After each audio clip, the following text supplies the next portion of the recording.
आज की इस वीडियो में हम रियल नंबर स्टार्ट करेंगे और ये होने वाला है मोस्ट इम्पॉर्टेंट कॉन्सेप्ट पे और प्रॉब्लम पे। अभी स्टार्ट करेंगे हम रियल नंबर। रियल नंबर क्या होता है? सबसे पहले हम रियल नंबर के बारे में कुछ चर्चा करेंगे।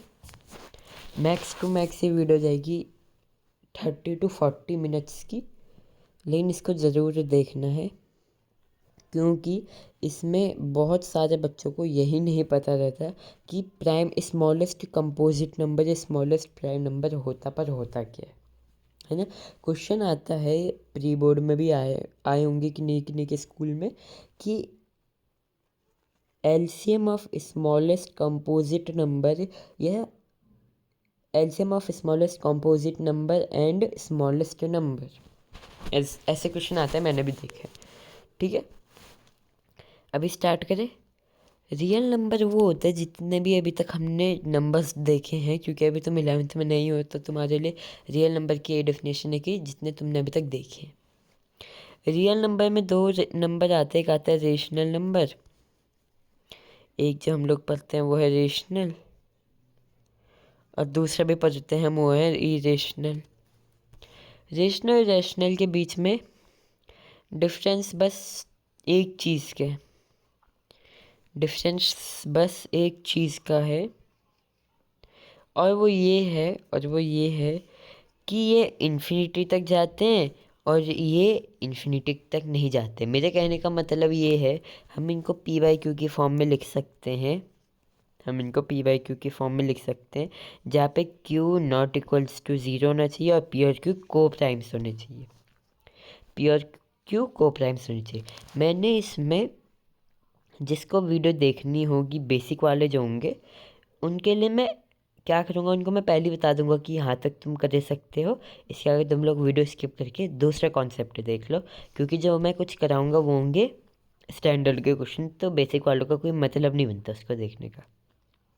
ठीक है, तो यहाँ पे पी और क्यू क्या होंगे, ये दोनों को प्राइम्स होंगे। और इरेशनल में क्या होगा, इसको हम पी बाई क्यू के फॉर्म में लिख ही नहीं सकते। ये कैसे चलते हैं, ये नॉन रिपीटिंग चलते हैं और वो चलते हैं नॉन टर्मिनेटिंग, जैसे 0.1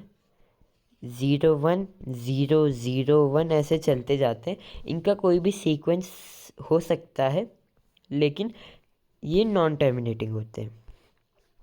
अगर हम बात करें इरेशनल रेशनल की, अगर हमने बात कर ली, हम एक चीज़ पूछते हैं कि भाई बताओ 0.1 के ऊपर बार किया मैंने, 1 ये इरेशनल है कि रेशनल है? वैसे तो ये वाले टॉपिक आप 9th में पढ़ चुके हो, लेकिन तभी भी मैं एक क्वेश्चन पूछ रहा हूँ कि 0.1 के ऊपर बार रेशनल है कि रेशनल? हाँ, ये इरेशनल नहीं है, ये रेशनल है, क्योंकि रेशनल में कुछ चीज़ें आती हैं, मैं होप करता हूँ कि तुमने पढ़ी होंगी, नहीं पढ़ी तो भाई हो गए तुम पास, तभी वाली वीडियो कोई मत देखो। ठीक है, तो रेशनल इरेशनल दो ऐसे नंबर होते हैं जो हम इस रियल नंबर में चर्चा करते हैं, जिनके ऊपर अब हमको पता कैसे चलेगा भाई पी और क्यू ऐसे हैं, ये आगे का टॉपिक है। सबसे पहले हम जानेंगे एलसीएम क्या होता है, एचसीएफ क्या होता है, उनकी शॉर्ट ट्रिक जानेंगे, जो बहुत बच्चे जिनको समझने में टाइम लेते हैं, हम एक ही बार में समझ जाते हैं। एलसीएम एक ऐसी चीज़ होती है जो दोनों में से दो नंबर दिए उनको डिवाइड कर सके। जैसे कि 2 और 3 है तो इनका एलसीएम निकलेगा 6, और 2 और 3 6 को डिवाइड कर सकते हैं परफेक्टली। ऐसा हमको नंबर चाहिए होता है एलसीएम में। एचसीएफ में वो चाहिए होता है कि जैसे 5 और 9 है, नहीं 5 और 25 है, तो इसका एचसीएफ 5 आएगा, मतलब 5 को भी डिवाइड करेगा, 5 25 को भी डिवाइड करेगा। एचसीएफ में ये आता है। अब एलसीएम और एचसीएफ निकालने की शॉर्ट ट्रिक मैं बताता हूँ तुमको, ये बाहर नहीं जानी चाहिए। हाँ, ये बाहर नहीं जानी चाहिए, वरना तुम्हारे दोस्त तुमसे आगे निकल जाएंगे। देखो, अब ध्यान से देखो, यहाँ पे सबसे पहले हम क्या कर सकते हैं, एलसीएम एचसीएफ निकालने के लिए सबसे पहले उनके कॉमन फैक्टर लिख लो। सपोज दैट हमको चाहिए 2 और 6 का, सो हम 6 को 2 इंटू 3 लिख सकते हैं। Common factor 2 into 3। अब इसमें 2 की ग्रेटेस्ट पावर लिखो और 3 की ग्रेटेस्ट पावर लिखो। जैसे यहाँ पे 2 की ग्रेटेस्ट पावर 1 है और यहाँ पे 2 इंटू 3 करेंगे ना, जब हम 6 को 2 इंटू 3 करेंगे, यहाँ पे भी 2 की पावर मैक्स टू मैक्स 1 ही है, सो यहाँ पे 1 ही आएगा। 3 की भी पावर 1 ही है, तो यहाँ पे 1 ही आएगा। ठीक है। HCF में क्या करते हैं, सपोज दैट हमको 2 और 6 के HCF निकालना है। कॉमन फैक्टर ले लो, कॉमन फैक्टर ले लो। कॉमन फैक्टर अभी भी क्या आएगा, अभी कॉमन फैक्टर आ जाएगा 2। कॉमन फैक्टर की बात है, जैसे एक 2 है और दूसरा 2 इंटू 3 है, सो 2 ही तो कॉमन फैक्टर है ना दोनों में, तो ऐसे निकालते हैं हम LCM और HCF। ठीक है। और जैसे बहुत सारे क्वेश्चन आता है, MCQs में आता है ऐसे क्वेश्चन कि P⁻ कुछ दे देंगे और Q⁻ कुछ दे देंगे, दूसरा नंबर भी कुछ ऐसे दे देंगे, तो हमको निकालना होता है LCM वगैरह। वो निकाल लोगे अब तुम इस तरीके से निकाल लोगे ना। और उसमें क्या होता है, जैसे उन्होंने ऐसे दे रखे ना P इंटू क्यू, सो हमको 2 इंटू, मेरे को ऐसे नहीं है, तुम्हारे समझ में नहीं आएगा फिर। उसका हम पता कैसे लिखते हैं, ध्यान से देखना। उसका हम लिखते हैं P इंटू क्यू, और P इंटू क्यू की लीस्ट पावर आ जाती है यहाँ पे, और हाईएस्ट पावर तो ऐसे भी LCM में आ ही जाती है ना। अब एक आइडेंटिटी को ध्यान से समझना, ये समझ के हो गया तुम्हारा रेशनल नंबर का पहले सब टॉपिक कंप्लीट। सब टॉपिक की बात करी है, अभी मैंने टॉपिक की बात नहीं की है। सो ध्यान से देखो, LCM into HCF, LCM into HCF, और वो भी सेम नंबर के होने चाहिए। हाँ, LCM into HCF same number के जो होते हैं वो किसके इक्वल आते हैं, प्रोडक्ट ऑफ नंबर के इक्वल आते हैं।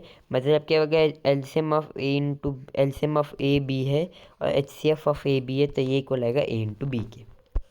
ये चीज़ समझ जाओगे, पहला सब टॉपिक यहीं पे क्लियर। इसके आगे तुम अभी चलोगे बाद में। पहले ये चीज़ समझ में आई कि नहीं आई, जल्दी बताओ, समझ में आई कि नहीं आई। ठीक है, ये चीज़ जैसी समझ में आ गई, अब आगे की जब हमने बात करनी है, तब आगे की बात हमने रैशनल इरेशनल ऐसे उस पर बात करनी है। इरेशनल रैशनल जो मैंने तुमको पहले में पढ़ाया था, अब हम इसके बारे में भी बात करेंगे। अब हम इसके बारे में बात करेंगे, तो सबसे पहले देखो अब हम क्या करेंगे। रेशनल प्रूफ करने वाली ट्रिक भी आती है, एक रेशनल प्रूफ करने वाली ट्रिक आती है। मतलब रेशनल प्रूफ करने वाली ट्रिक भी नहीं कह सकते, NCERT में खुद इसका सॉल्यूशन है, तो ट्रिक तो कहेंगे नहीं, है ना। सो ये कैसे निकालते हैं हम, देखो ध्यान से। इसको निकालने से पहले हमको एक थ्योरम को समझना होगा कि अगर P एक फैक्टर है A स्क्वायर का, अगर P एक फैक्टर है A स्क्वायर का, सो P फैक्टर होगा A का भी। ये मैं गारंटी देके कहता हूँ। कोई सा भी नंबर ले लो, अगर उसका फैक्टर कुछ है तो वो उसके स्क्वायर का भी फैक्टर होगा, इसकी मैं गारंटी देता हूँ। सपोज दैट तुम कहोगे A स्क्वायर मतलब कि 3 का स्क्वायर, 3 का स्क्वायर नहीं, चलो 6 का स्क्वायर ले लो। 6 के स्क्वायर का फैक्टर 2 भी होता है, तो क्या 6 का फैक्टर 2 नहीं होता, बता होता है कि नहीं होता।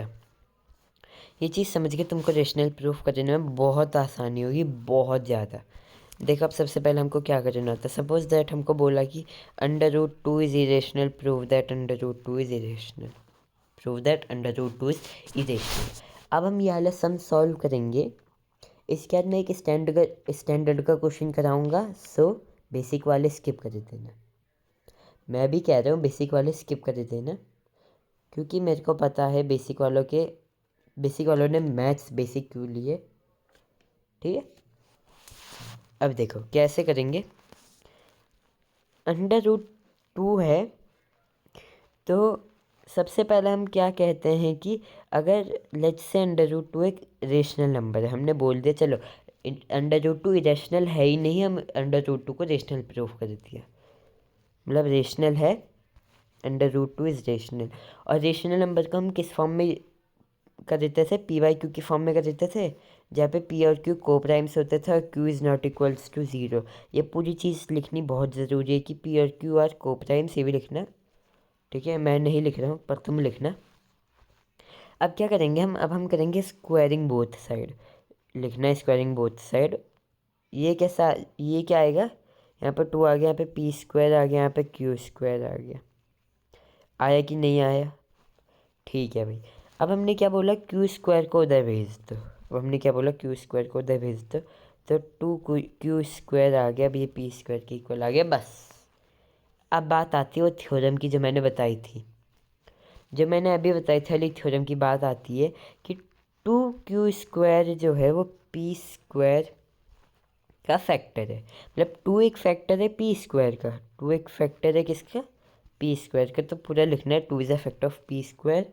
मैं नहीं लिख रहा हूँ क्योंकि मुझे तुम्हें समझाना भी है, तो कब तक मैं लिखता रहूँगा, कब तक मैं समझाता रहूँगा। सो मैं शॉर्ट में समझा रहा हूँ, लिख रहा हूँ मतलब। तो टू फैक्टर होगा पी का भी, बताया था अभी अभी, ठीक है भाई। ये आगे इसको हाईलाइट कर देते हैं ना, ये कुछ करो या ना करो, इस चीज़ का तो डब्बे में लिखना है, तो इक्वेशन बोल देना है, तो हाईलाइट कर देते हैं ना, बस इक्वेशन बोल देना। चलो तुम, मैंने यहाँ पे हाईलाइट कर दी दिया। अब क्या है, अब एक चीज़ बताओ, हाँ एक चीज़ बताओ, अगर टू एक फैक्टर है सिक्स का, अब क्या लिख सकते हो, टू इंटू एटीन लिख सकते हो इसको, तो 36 आएगा ना। अब इसको टू इंटू थ्री नहीं लिखोगे सिक्स को, क्या इसको, क्या टू इंटू थ्री। अभी हम इस वाली बात पे चर्चा करेंगे। इस स्क्वायर को जैसे हमने हटाया तो ये अलग फैक्टर नहीं बन गया क्या, बन गया भी ज़रूर। तो हमने यहाँ पे भी वैसे ही बोला कि अगर टू एक फैक्टर है पी स्क्वायर का, ये तो पूरा ये बन चुका है, ये two Q square equals to P square, क्या है ये है two Q square equals to P square. अब हम इसके बारे में बात करेंगे। तो पी की वैल्यू क्या आएगी, वहाँ ऊपर से देख के बताओ,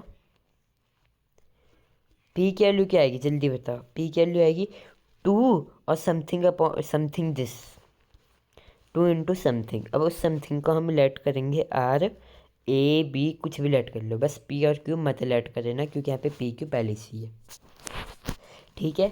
अब मैंने क्या किया, मैंने ये वाला जो ये है इसकी वैल्यू इसमें पुट कर दी थी। मैं बता रहा हूँ कैसे कैसे करना है। यहाँ नीचे पे लिखना कि put the above value of P in equation number first. इसको इक्वेशन नंबर फर्स्ट लिख देना, नहीं सेकंड लिख देना क्योंकि फर्स्ट तो ऊपर वाली है ना, फर्स्ट नहीं, फर्स्ट ये वाली है, सेकंड इस वाली को लिखना। So put the above value of P in equation number first, we get, अब वी गेट लिखना, उसके बाद लिखना two Q square is equals to two R है, ये तो पी की वैल्यू, वहाँ पे पी स्क्वायर था ना, तो इसका होल स्क्वायर। बताओ क्या आएगा, टू क्यू स्क्वायर और टू आर स्क्वायर आएगा क्या, two Q square is equals to two R square आएगा? बिल्कुल गलत भाई, बिल्कुल गलत भाई। स्टैंडर्ड वालों में से किसी ने बताया ना, बेसिक वालों से तो ऐसे उम्मीद नहीं है, लेकिन तभी भी उम्मीद रखनी है भाई, उम्मीद रखनी है, बेसिक वाले भी कुछ ना कुछ तो करेंगे, है ना। लेकिन भाई स्टैंडर्ड वालों से ऐसी उम्मीदें नहीं है कि वो ऐसी गलती करे, माइन्यूट गलती कि टू टू आर का whole square two R square होगा, नहीं फोर आर स्क्वायर होता है भाई ये। सो दोनों साइड टू से डिवाइड करेंगे तो टू आ जाएगा। सो क्यू स्क्वायर की वैल्यू टू आर स्क्वायर आ गई, क्यू स्क्वायर की वैल्यू टू आर स्क्वायर आ गई, ठीक है।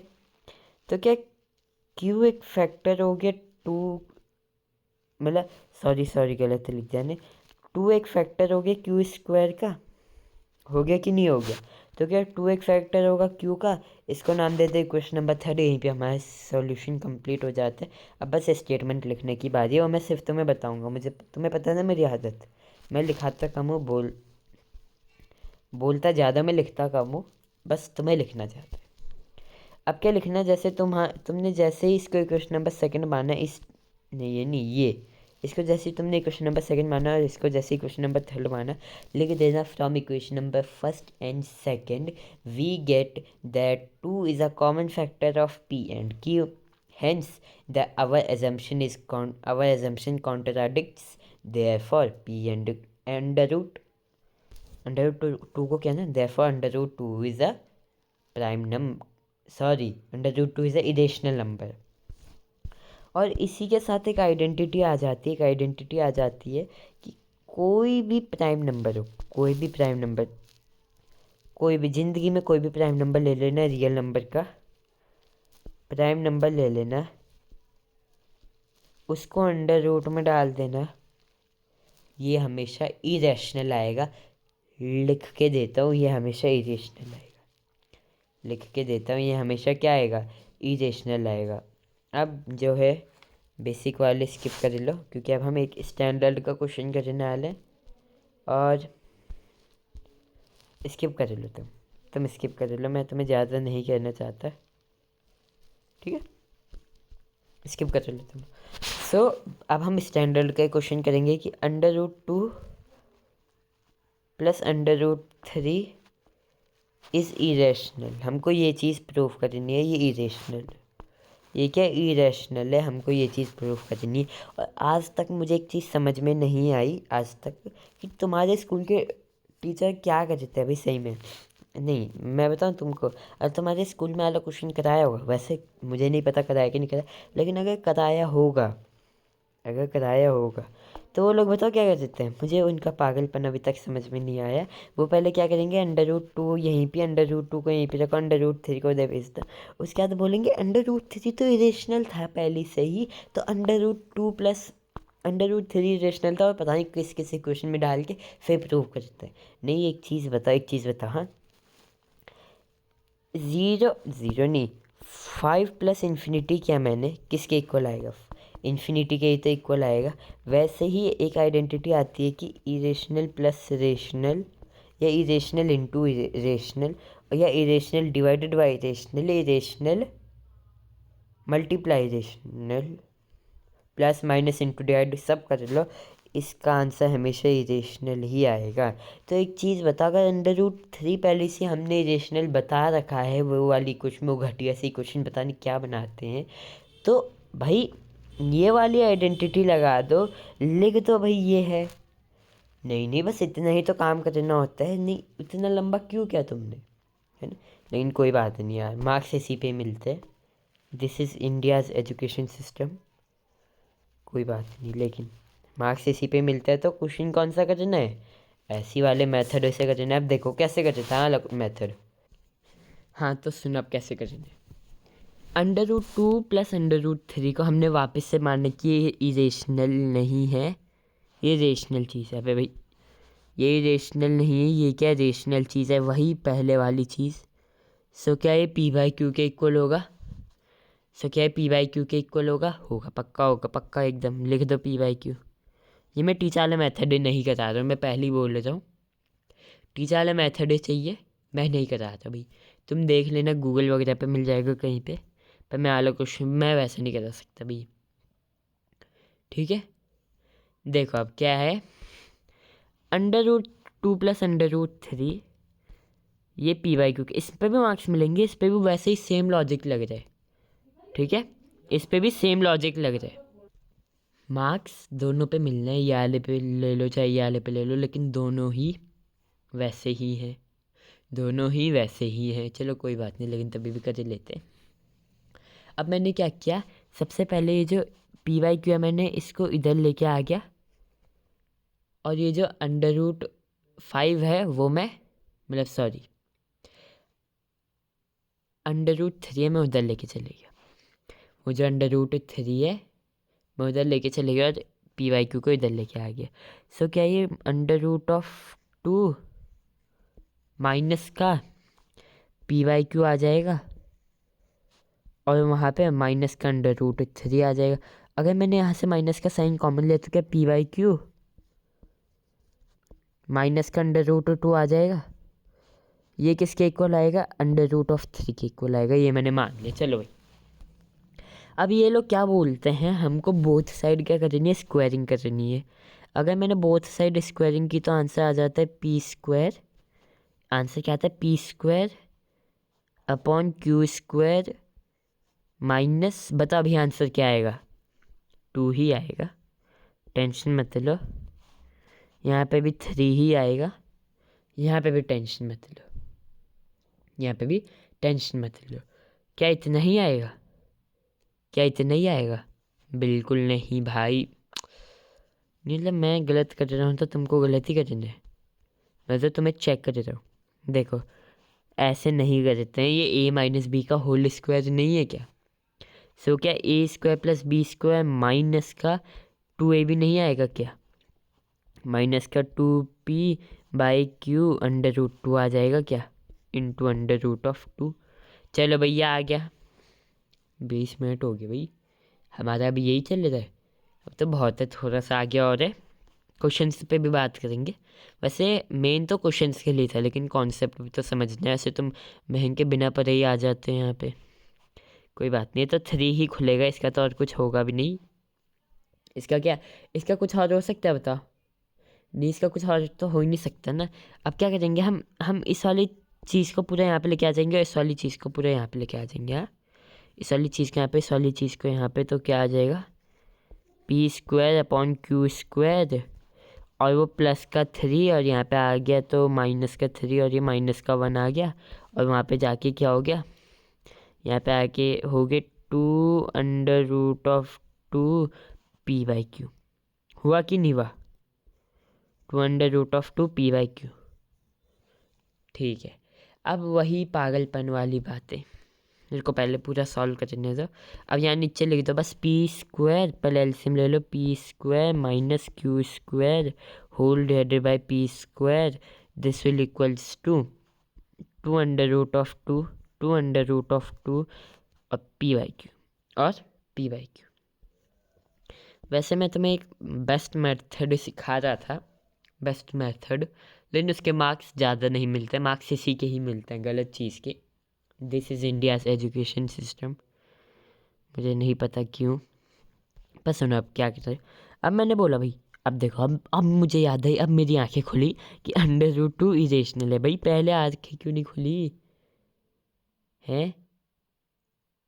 पहले आंखें क्यों नहीं खुली है ना? अब कुछ बुक्स में बताओ क्या लिखा रहता है।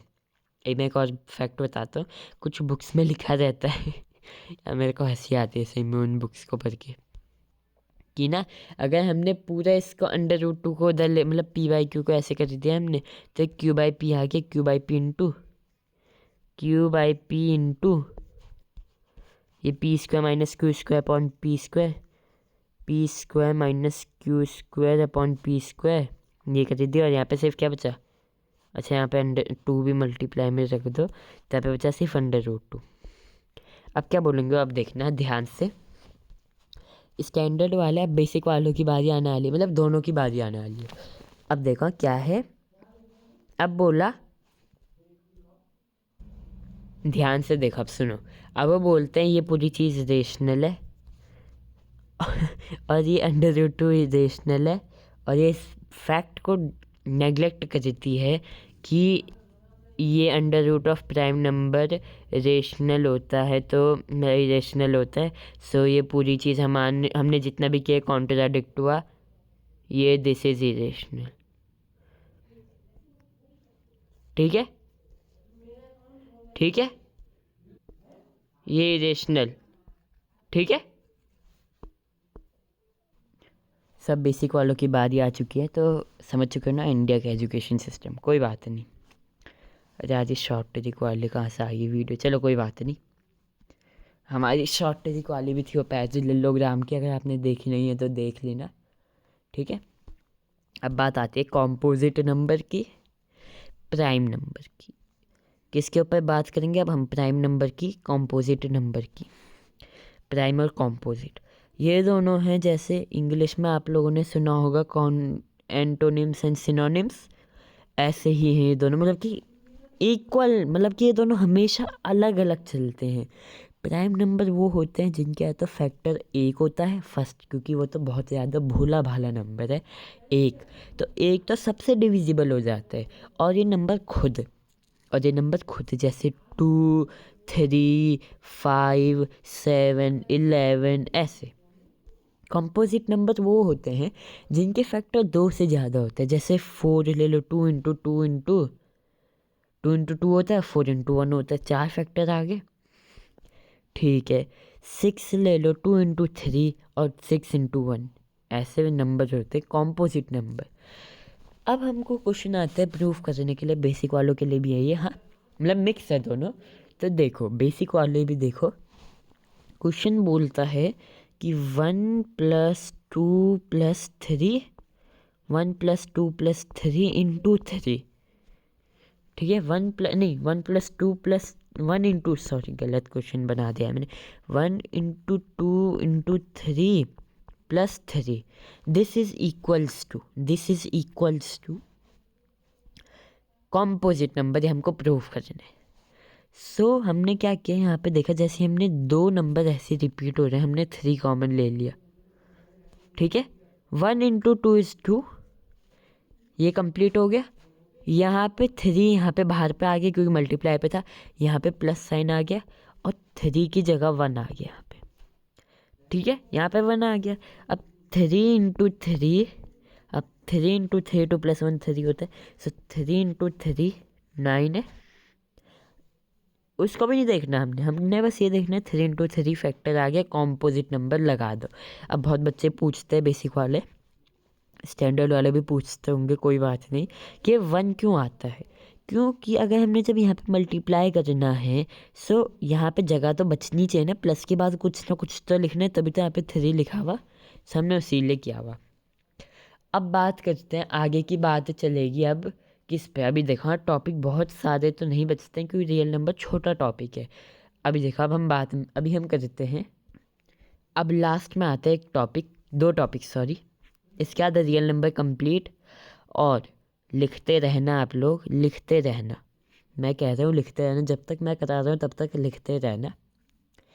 एक है कि हमको बताना है कि नॉन टर्मिनेटिंग है कि टर्मिनेटिंग है फ्रैक्शन में। हम बताओ 2/10 टर्मिनेटिंग है कि नॉन टर्मिनेटिंग है।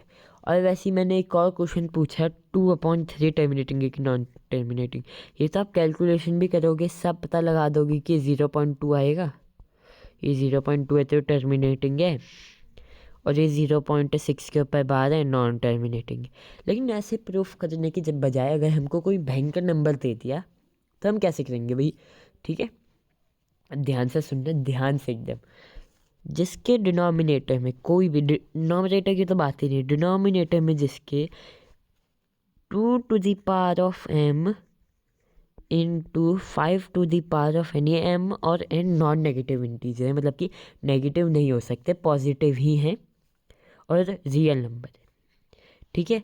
ऊपर चाहे कुछ भी हो, डिनोमिनेटर इसकी फॉर्म में होना चाहिए भाई, डिनोमिनेटर इसकी फॉर्म में, तब चाहे ऊपर पे 1 हो और इनकी पावर 2 × 100 हो इंटू 5 200 हो, हमको उससे कोई मतलब नहीं।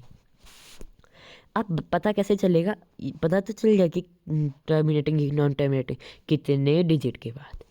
सो जो n की या m या n में से जो सबसे बड़ा होगा उसी की वैल्यू लिखेंगे। जैसे m यहाँ पे 100 है, n यहाँ पे 200 है, सो हम n की वैल्यू लिखेंगे 200 प्लस के बाद ये टर्मिनेटिंग होगा, ठीक है। पॉइंट के बाद 200 प्लस के बाद ये टर्मिनेटिंग होगा अगर ये 1/, है, ठीक है।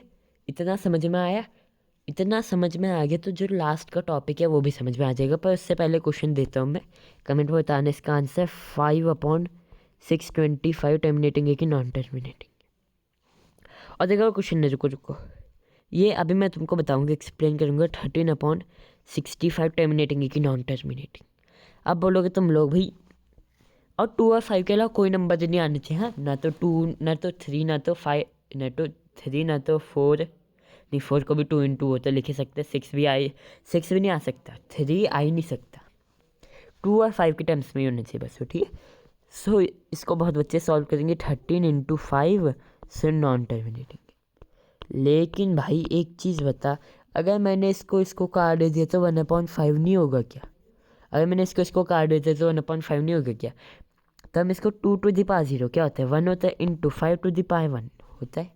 सो टर्मिनेट करेगा कौन से डिजिट के बाद, 1 डिजिट के बाद। तो सबसे पहले हमको चेक करना है कि सिंपलेस्ट डिजिट में है कि नहीं है, उसके बाद सॉल्व करते। तो इसको सॉल्व करने की, इसको भी कर सकते हो तो कर लो, ऐसे करने की जरूरत नहीं क्योंकि ऊपर 5 ही है, 5 से 5 ही कटेगा। अब लास्ट टॉपिक आता है, इसके बाद हमारा चैप्टर कंप्लीट, लास्ट टॉपिक आता है उसका हमारा चैप्टर क्या हो जाएगा, कंप्लीट हो जाएगा, यहीं पे समाप्त हो जाएगा। अब लास्ट क्वेश्चन आता है कि हमको बताना है कि प्राइम फैक्टराइजेशन डिनोमिनेटर का रेशनल था कि इरेशनल था।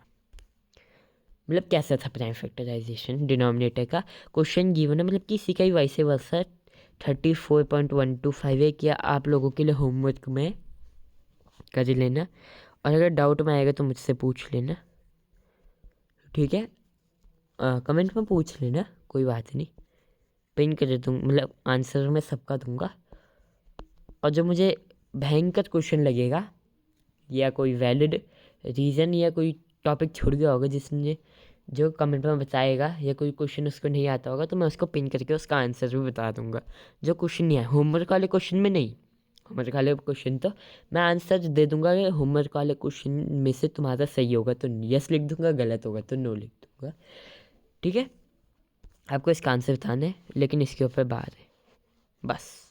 इसके साथ हमारा रियल नंबर चैप्टर कंप्लीट होता है। पहले इसको हटाओ यार, ये शॉर्ट ट्रिक थी हमारी, शॉर्ट ट्रिक। अगर आपने ये वाली वीडियो देखी है तो भाई आपको पता होगा मैंने कैसे किया था, फोर्थ वर्टिसेस निकालने वाला। इसको हटा दो, लेकिन अब इसका कोई काम नहीं है।